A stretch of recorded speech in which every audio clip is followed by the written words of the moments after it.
She begged for a bond that would never come. But rejection sent her something far worse. Someone who refused to let her die. The moon hung bloated and crimson over the Blackwood estate, casting long shadows across the marble floors of the grand hall.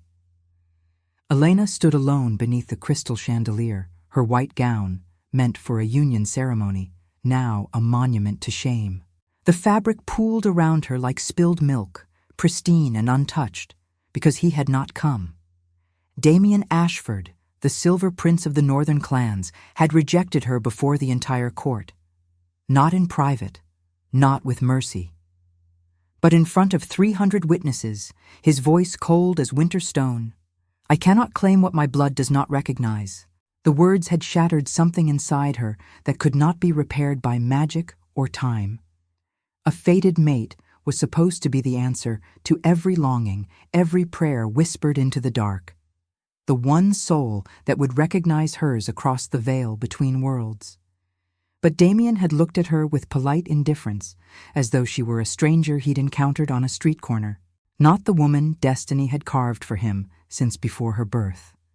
Elena's hands trembled as she climbed the spiral staircase to her tower room.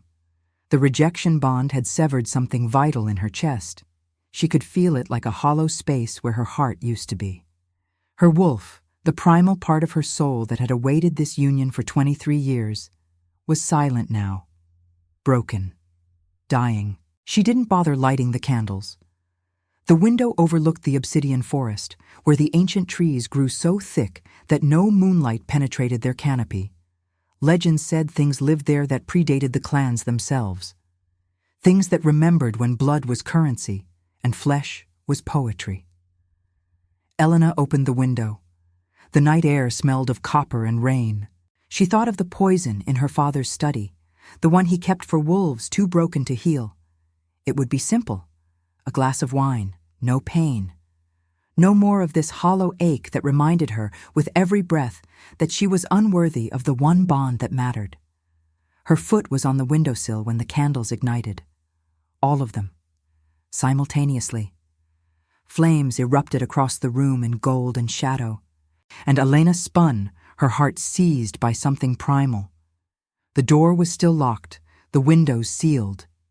Yet the darkness retreated, pushed back by fire that had no source. A figure materialized in the center of the room, like smoke becoming flesh. He was ancient. She knew this the way prey knows predator, by the weight of centuries in his eyes, by the terrible grace of his movements. His skin was pale as bone, his hair dark as the void between stars. And when he looked at her, Elena felt something in her chest recognize him, even though her wolf remained silent.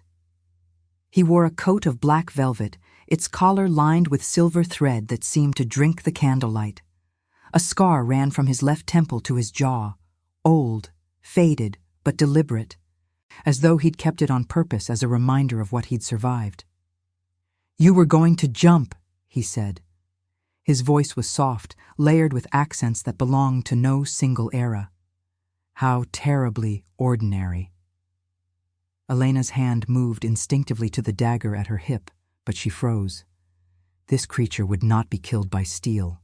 She could sense the ancient magic radiating from him like heat from a pyre. "Who are you?" Her voice was steady.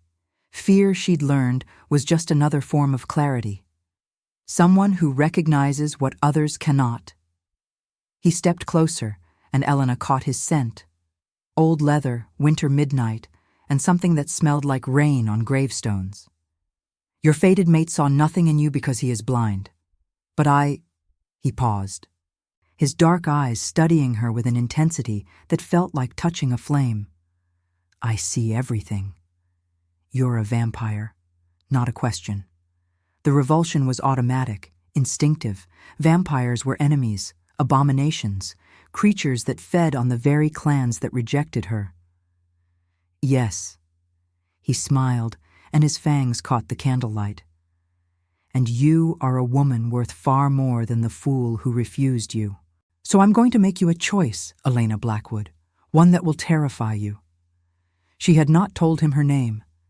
"You can jump from this window and end the pain," he continued, circling her like smoke given purpose. Or you can take my hand and discover what it means to be truly seen. To be claimed, not by fate, but by choice. By someone who understands the exquisite beauty of your suffering, because they have suffered for centuries. His hand extended, pale and scarred. The scars, Elena realized, were very recent. "What's the price?" she whispered. "Everything," he said simply. "Your humanity, your bloodline, your place among your people. But in return..." His voice dropped to something that sounded almost like tenderness. "I will give you eternity. And more than that, I will give you myself. Broken as I am, damned as we both are." The candles flickered. Outside, the obsidian forest seemed to lean closer, listening. Elena looked at his hand, then at the window, then back at the vampire lord who saw her when the world had made her invisible. She reached toward him. His touch was ice and fire, a contradiction that made her gasp as though she'd been drowning and finally surfaced for air. The moment their hands connected, the world inverted. The tower room dissolved into something else, a vast cathedral carved from black stone, its walls lined with candles that burned in colors that had no names. The floor was mirrors, reflecting not their bodies, but something deeper, their souls raw and bleeding and beautiful in their brokenness. "What is this place?" Elena whispered. "The space between death and eternity," the vampire said. His name, she realized, lived in her blood now, knowledge that had transferred through that single touch. Lucian. He'd been called Lucian for so long that names before it had dissolved into shadow. Every immortal exists here first, in the moment before they choose to be forever. He led her to the center of the mirrored floor. Around them, the candles burned brighter, and Elena could see shadows moving in the flames, other beings, other souls, watching. "You understand what you're choosing?" Lucian asked, though it was not a question. "Once I mark you, the bond will be eternal. Your former mate will feel it like a wound. Your family will smell the vampire in your blood and treat you as dead. You will never walk in sunlight without agony. You will hunger for blood in ways that will terrify you. And in return?" Elena's voice was steady, but her hands trembled. "In return, you will be mine." He said it with such absolute possession that it should have terrified her. Instead, it felt like homecoming. "Every scar on your soul will be treasured. Every moment of your pain will be transformed into something transcendent. You will be seen, Elena, truly seen, for eternity." He pulled her close, and she could feel the terrible power contained in his body, centuries of blood, magic, and choices layered upon choices. His fingers found her throat, gentle but inevitable. "This will hurt," he whispered against her ear, "but pain is just love with nowhere to go." His fangs pierced the delicate skin of her neck. The world shattered into light. It wasn't like the stories. It wasn't violent or grotesque. It was intimate in a way that made her understand why humans feared and worshipped at once. His bite was a language, each puncture a word, each draw of blood a sentence that rewrote her entire existence. She gasped, her body arching into his, and Lucian's arm tightened around her waist. Through their bond, new and raw and burning, she felt his memories. She saw him as he'd been. A prince of a fallen empire, so human once that he'd believed in love and honor. She saw the moment he'd been betrayed by someone he trusted, his throat cut and left to die in a garden where roses grew red as blood. She felt the centuries of solitude, the constant hunger, the weight of immortality pressing down like a stone. And she saw herself through his eyes.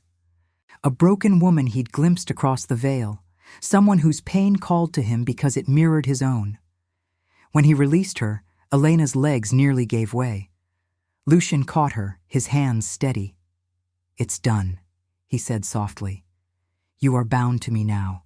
blood to blood, soul to soul. Elena looked down at her hands. They seemed the same, but everything inside her had transformed. She could feel the vampire's hunger now, thrumming beneath her skin like a second heartbeat. She could feel his presence in her mind, a constant awareness of him like a compass needle pointing true north. "I can hear your thoughts," she said, frightened, "as I hear yours." He brushed a strand of dark hair from her face. "We are tethered now. When you hurt, I will feel it. When you hunger, I will feed you. When you despair, I will remind you that you are loved by someone who understands darkness intimately. The others will hunt us. Yes." He didn't soften it with lies. "Your former mate will see this as a contamination of his bloodline. Your family will declare you dead. The vampire courts will test me for weakness. We will be hunted by every faction that fears what we represent." "What do we represent?" Elena asked. Lucien smiled, and his fangs caught the candlelight. "Proof that redemption is possible, that even the damned can be loved, that choice matters more than fate." He kissed her then, and Elena tasted blood, his and hers mixed together, a covenant written in crimson. The mirrored chamber began to fade. When Elena opened her eyes, she was back in the tower room. But everything had changed. The candlelight seemed brighter, sharper. She could hear sounds 3 levels below, servants moving through the castle, their heartbeats a distant rhythm like drums in another room. Her skin tingled with a hunger that made her mouth water and her vision blur. It was terrifying and intoxicating in equal measure. "The hunger will ease," Lucien said.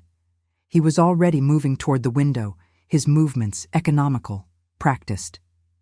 "But you cannot stay here. Once dawn breaks, the Blackwood clan will discover what's happened. They'll smell the vampire on you." Elena looked at her reflection in the mirror above her vanity. For a moment, she didn't recognize herself. Her eyes were still green, but they flickered with flecks of deep red when the light caught them. Her skin had taken on a luminescence that hadn't been there before, like moonlight lived beneath her surface now. "I'm one of you," she whispered. "No." Lucien took her hand, and the touch sent electricity through her palm. "You're something new, not quite vampire, not quite what you were. We have a name for it, a blood bride. You'll gain some of our strengths, but keep much of your own magic. Your wolf will sleep for a time, but it will awaken, transformed." Outside, the first bell of the morning watch chimed in the distance. "We must go," Lucien said. He moved to the window and stepped out into empty air. Elena's heart lurched, but she understood now. He fell upward, his body transforming into shadow and smoke that drifted on the night wind. He reformed on the ground below, his arm raised toward her. Elena climbed onto the windowsill. Every instinct screamed at her to be afraid, but something deeper, the vampire in her blood, understood. She jumped, and didn't fall. Her body became weightless, ethereal. The wind caught her, and she descended like a falling leaf, landing in Lucien's arms with barely a sound. The sensation was exhilarating and terrifying. "We ride to the obsidian forest," Lucien said, gesturing toward the shadows. A horse emerged from the darkness, black as pitch, its eyes burning with intelligence. From there, we vanish into the old places, where the clans dare not follow. They rode through the pre-dawn darkness, and Elena felt her former life receding like a tide. Behind them, the Blackwood Castle stood proud and ancient, utterly unaware that one of its daughters had chosen damnation over the mercy of death. As they reached the forest's edge, Elena heard the first alarm bells. The rejection had been discovered. The claiming had been detected. She didn't look back. When you're brave enough to choose your own destruction, freedom feels like resurrection. The obsidian forest swallowed them whole. Ancient trees rose like cathedral pillars, their branches so thick that no sunlight penetrated the canopy. The darkness here was complete and absolute, a living thing that pressed against Elena's skin like velvet. But she could see through it now, her new eyes discerning detail in shadows that should have been impenetrable. The forest floor was carpeted in moss that glowed faintly phosphorescent, and mushrooms tall as houses sprouted in rings that Lucian warned her never to break. "Old magic lives here," he said as they dismounted. "Older than the clans, older than vampires. It remembers the world before our kind divided into factions and blood feuds." He led her to a clearing where a structure stood, not quite a castle, not quite a ruin. It seemed to exist in multiple times simultaneously. Stone walls that were crumbling and pristine, windows that reflected nothing and everything, a door that hadn't been there a moment before. "My sanctuary," Lucian said, "where I come to remember what I am, or perhaps to forget." Inside, the castle contradicted itself. Vast chambers opened into intimate rooms. Staircases led upward and downward simultaneously. The walls were covered in murals depicting scenes from centuries past, wars and loves and betrayals rendered in pigments that seemed to move in candlelight. "How long have you been here?" Elena asked, trailing her fingers along a wall that showed an empire burning. "Since the last time I tried to love someone," Lucian said quietly. "She was human. I thought I could contain the hunger, could keep her safe. I was wrong." The pain in his voice was so acute that Elena felt it echo through their bond. She turned to find him staring at one particular mural, a woman with Elena's exact face, rendered in shades of gold and red. "That's impossible," Elena whispered. "Reincarnation is not impossible," Lucian said, his voice heavy with centuries. "It's merely rare. The soul remembers, even when the mind does not. I've waited lifetimes for her, for you, to return. And when you did, broken by a mate who couldn't see your worth, I knew the universe was offering me one last chance at redemption." Elena felt the weight of his confession settle on her shoulders. Did she know? Your human lover, did she know what you were? Yes, and she chose to stay anyway. For 3 years, we lived in shadow. And then... His jaw tightened. "Then she got sick. A mortal illness, something my blood couldn't cure. She asked me to turn her, to make her like me. I refused. I was afraid of what I'd create, afraid of damning her soul further. He turned away. She died in my arms on a winter night, begging me to let her go. And I..." His voice broke, the first real emotion she'd seen from him since the claiming. "I held on. I couldn't bear another loss. I kept her body in a crypt beneath this castle for 200 years, unable to let her decay." Elena moved to him, placing her hand on his chest. She could feel his heart, not beating like a human's, but pulsing with ancient magic, steady and eternal. "What happened to her?" "Time," he said. "Eventually, even I had to accept that time moves forward. I released her to the earth, and I swore I would never love again, because love was just another word for destruction." He looked down at Elena, and his eyes were ancient and broken and full of desperate hope. "And then you appeared at your window, ready to throw yourself into the void. And I understood. The universe was not offering me redemption. It was offering me another chance to fail, another chance to destroy someone I cared for. But you saved me," Elena said. "No," Lucian replied softly. "I claimed you. There's a difference. Salvation is passive. But claiming is choosing someone for eternity, even knowing you might destroy them in the process. It's the most selfish act an immortal can commit." Elena pulled him closer. "Then I choose to be destroyed with you." He held her as though she might dissolve into shadow.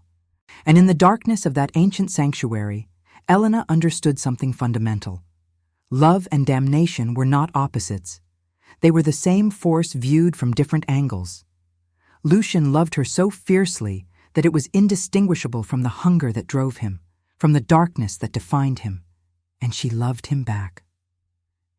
When dawn broke outside the castle walls, Elena didn't mourn the lost sunlight.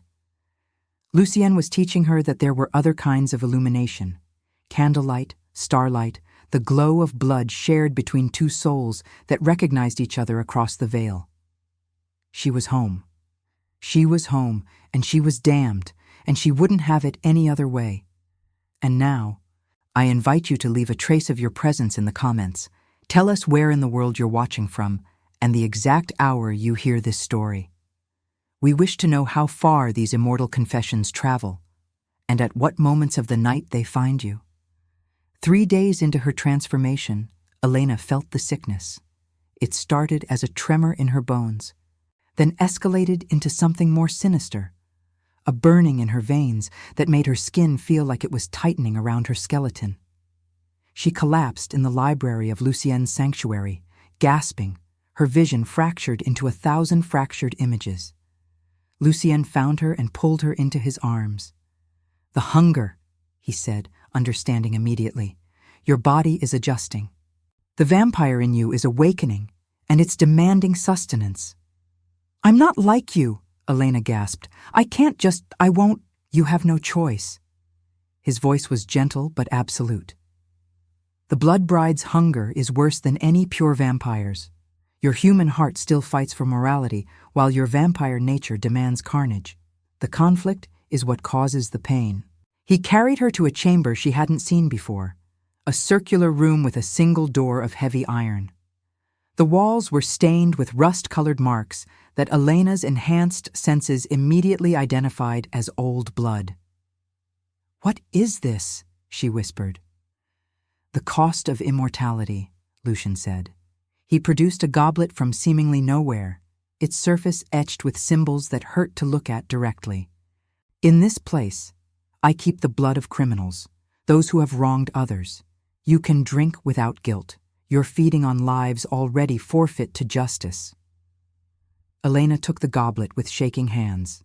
The moment the liquid touched her lips, she understood why Lucian had warned her.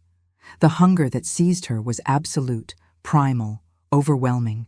She drank as though the goblet contained the only water in a dying world, and with each swallow, the pain in her bones receded, replaced by a euphoria so intense it bordered on agony. When the goblet was empty, she fell to her knees, gasping. "That feeling will fade," Lucian said, holding her. "The ecstasy becomes mundane, but the necessity never does. You'll need to feed once a week to sustain yourself, more often if you use your vampire abilities." "What abilities?" Elena asked, though part of her already knew. She could feel them stirring in her blood like serpents waking from hibernation. "Come," Lucian said. "Let me show you what you've become." He led her outside into the perpetual twilight of the obsidian forest. In the distance, Elena could hear the sound of horses, voices calling to each other in the darkness. "Trackers," Lucian said quietly. "Your former mate sent hunters. They've picked up our scent."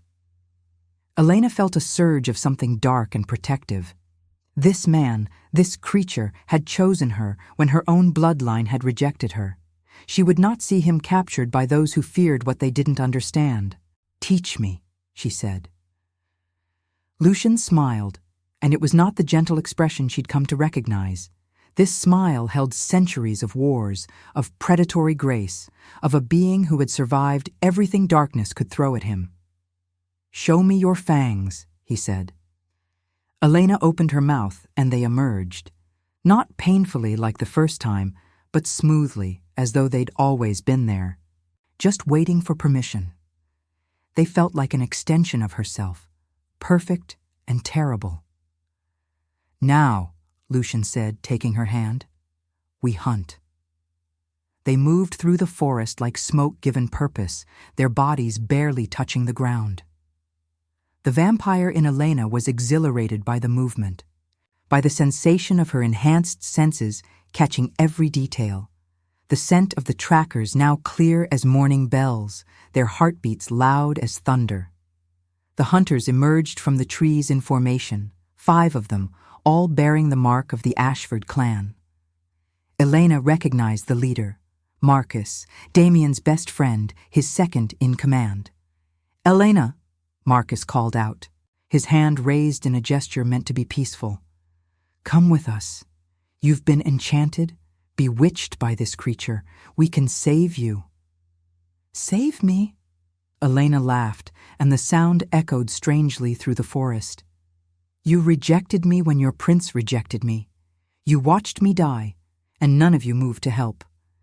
But this creature—" She gestured to Lucian, who stood in shadow, letting her take the lead.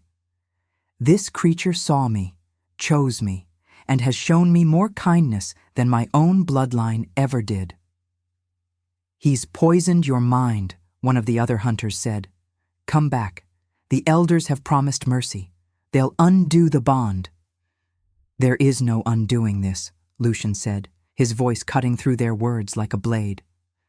"Elena is mine, claimed before the oldest magics. Any attempt to sever the bond will result in her death. Is that the mercy you offer?" The hunters shifted uneasily. They knew it was true. Blood bonds forged this deeply could not be broken without destroying the soul in the process. "Let her choose," Marcus said. He was looking at Elena with something like pity. "Choose freely, knowing what you'll lose. Your family, your place in the clan, your soul. Choose freely, and we'll leave you in peace." Elena stepped forward. "I choose this. I choose him. I choose eternity over the hollow existence my people offered me." When Marcus reached for his weapon, Elena moved with vampire speed. She didn't kill him. Lucian's code forbade the unnecessary taking of life, but she made it clear that she was no longer the rejected woman he'd pitied. She was something far more dangerous. The hunters retreated, carrying news of what Elena had become. By nightfall, the entire vampire kingdom would know. The Blackwood clan's rejected daughter had been claimed by the ancient lord of the Obsidian Forest, and she had chosen her new master willingly. As Elena returned to the sanctuary, she felt the weight of her choice settle into her bones. There was no going back now. The Rubicon had been crossed. She was vampire and human no longer. She was something entirely new. Lucian was waiting in the library, surrounded by candles that burned in shades of crimson and gold. "You were magnificent," he said simply. Elena moved into his arms, and for the first time since her rejection, she felt something like peace. Not happiness. Peace was too simple a word for what she'd found, but contentment in her damnation, purpose in her eternity. The visitor arrived on the 7th night. Elena was in the library, reading texts in languages that predated written history, when Lucian's entire body went rigid. Through their bond, she felt his shock like an electric current. "It's not possible," he whispered. "What isn't?" Elena asked, rising. "She's here, at the gates. He couldn't seem to form the words. "It's her. It's my human lover. It's Isabella." They moved to the ramparts in silence. Below, in the courtyard of the sanctuary, a woman stood alone. She was translucent, barely there, more spirit than substance. But even from a distance, Elena could see the resemblance to the murals that covered Lucian's walls. She was Elena's face. Exactly Elena's face. "This is impossible," Elena breathed. "No." Lucian's voice was hollow. "This is the universe's cruelty. This is what immortality teaches you, that nothing is impossible, and that includes the resurrection of your greatest failures." Isabella raised her eyes to the ramparts. When she saw Lucienne, something broke in her expression, relief and anguish mixing into something almost unbearable to witness. "Let me speak with her," Elena said. "No," Lucienne commanded, but there was no force behind it. He was fracturing, his ancient composure crumbling like old stone. "If you engage with her, you risk—" Elena was already moving. She descended the stairs with vampire speed and opened the gates herself. Up close, the resemblance was even more startling. Isabella had Elena's eyes, Elena's bone structure. but they were filtered through 200 years of grief and longing. "You're her," Isabella said. Her voice was like wind through a graveyard. "You're the one he's been waiting for. I'm Elena, and you are—" "A ghost," Isabella said simply. "Lucien never released me to the earth. He kept my body in the crypt beneath the castle, and that desperate act of refusal anchored me to this place. I've been here for 2 centuries, conscious but powerless, trapped between life and death, because the man I loved couldn't bear to let me go." Elena felt the full weight of what Lucien had done, not as condemnation, but as understanding. He had loved so fiercely that he'd broken the laws of death itself. "Why are you here now?" Elena asked. "Because you're going to do what I couldn't," Isabella said. "You're going to save him. You're going to teach him that love isn't about possession, isn't about refusing to release what you hold dear. True love is knowing when to let go." "He's terrified of losing you again," Elena said. "He's already lost me," Isabella replied gently. "The only question is whether he can accept that truth or whether he'll spend eternity haunting this castle, holding on to a ghost." Lucien appeared in the doorway, and the anguish on his face was unbearable to witness. "Isabella," he breathed, and the centuries of longing in that single word nearly broke Elena's heart. "Lucien," Isabella said. She was beginning to fade, her form becoming more translucent. "I've been waiting for you to find someone who would love you as I did, someone who would choose you freely, and now that she's here, I can finally rest." "No." Lucien moved toward her, but she held up her hand. "Yes.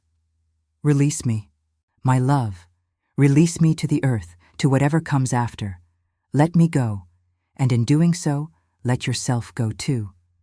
Stop being the vampire lord of the obsidian forest. Start being just Lucien, a man who lived and loved and now can finally heal." Lucien fell to his knees. Elena moved to him, holding him as his entire being shook with sobs that seemed to come from the depths of his immortal soul. Isabella began to dissolve, her form scattering like morning mist.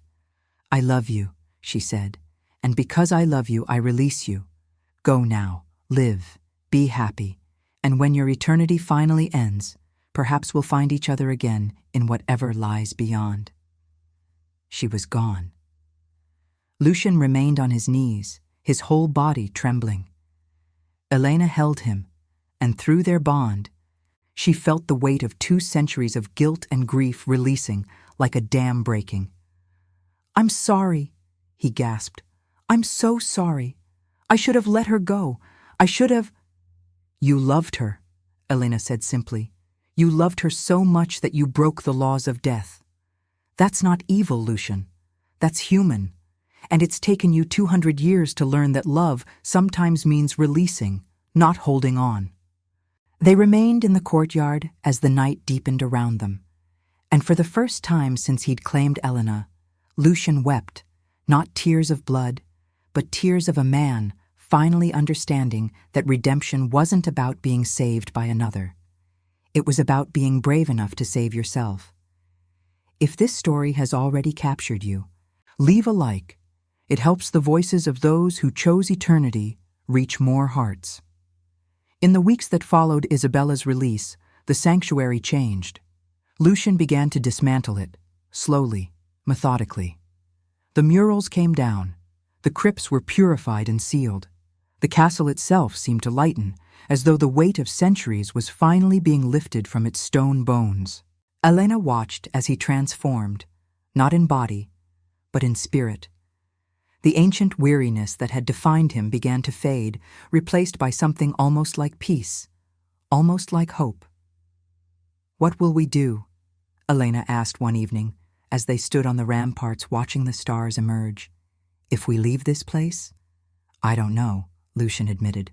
"For the first time in my very long life, I genuinely don't know what comes next, and that terrifies me far more than any enemy ever could." "Good," Elena said. "Fear means you're alive, truly alive, not just existing." They were interrupted by a visitor, not a hunter this time, but an emissary from the High Council of Vampires. She was ancient, her face lined with centuries of politics and power, but her eyes held something like respect as she regarded Lucian. "The blood bond you formed," she said, "has caused considerable disturbance among the clans. The Blackwoods demand your execution. But others, many others, see what you've created as something unprecedented. A hybrid, a woman who is neither fully vampire nor fully human, but something new." She turned to Elena. "There are those who believe you might be the bridge between our kind and theirs. A symbol that coexistence is possible, that the eternal war between clans and humans doesn't have to be eternal." "And what do you believe?" Elena asked. "I believe," the emissary said slowly, "that love is the most dangerous magic. More dangerous than blood magic, more dangerous than the oldest rites. And what you and Lucian represent is proof that even the most hardened heart can be transformed by it." She produced a scroll, sealed with wax the color of dried blood. "This is an offer," she said. "Lucian, you've been condemned as a rogue for millennia. This offers you full reinstatement into the High Court, with all the protections that entails. Elena, you would be recognized as an emissary between our kind and yours, a diplomatic bridge." Lucienne looked at Elena. Through their bond, she felt his hesitation, his fear that accepting this offer would trap them again in the very systems they'd been trying to escape. "No," Elena said. The emissary looked shocked. "No?" "We don't need the High Court's permission to exist," Elena said firmly. "And we won't be used as political pawns in a game that's been playing out for centuries. We've chosen each other. That's enough. That will always be enough." Lucian's hand found hers, and through their bond, she felt his relief like a tidal wave. The emissary regarded them both for a long moment, then smiled, a real smile, not the practiced expression of court politics. "You're going to start a revolution," she said, "whether you intend to or not." "Then let us," Lucian replied. He pulled Elena close. "We've learned that the only revolution that matters is the internal one. Change yourself, and the world follows." The emissary departed with the rejected scroll, and Elena and Lucienne stood alone on the ramparts once more. "Where will we go?" Elena asked. "Does it matter?" Lucian pulled her into an embrace. "We could stay here, in this sanctuary that's already seen 200 years of my grief. Or we could walk into the world and let it reshape us. We could find new places, new experiences, new versions of ourselves. Together," Elena said. "Always together," Lucienne confirmed, "for as long as eternity allows." They sealed the promise with a kiss, and in that moment, Elena felt something shift in the fabric of their reality. The curse that had bound Lucienne for so long, the curse that had made immortality feel like prison, began to dissolve. Not because it had been lifted by magic, but because he'd finally chosen to release it himself. 1 year later, Elena stood on a cliff overlooking the sea. The obsidian forest had been left behind, sealed away like a tomb. Lucian and Elena now walked the world as humans walked it, not hiding, but not advertising their nature either. They moved between cities like ghosts, staying long enough to understand a place, then moving on to discover the next mystery. Elena's humanity had not faded as the vampire doctors had predicted. Instead, she'd found a balance. Her human heart remained beating, but it beat in synchronization with the ancient magic that lived in her blood. She could walk in daylight now, though it caused her discomfort. More importantly, she'd discovered that redemption looked like choosing happiness, day after day, in small moments. Lucienne was changed too. The guilt that had defined him for centuries had transformed into something else, not forgetting the past, but honoring it without being imprisoned by it. He'd taken back his true name, the one he'd been born with before the fall of his empire. And with each day, he became less ancient lord and more simply, a man in love with his wife. Yes, they'd been married. In a small ceremony, witnessed only by stars and sea creatures, they'd bound themselves not in blood. They were already bound in that, but in choice. They'd exchanged vows that acknowledged the darkness and chose it anyway. Do you regret it? Lucian asked, wrapping his arms around Elena from behind. Rejecting the easy path? Choosing damnation instead? No, Elena said simply. She turned to face him, and moonlight caught the faint red flicker in her eyes. The easy path was dying. The damned path is living, and I choose living every single day because I get to live it with you.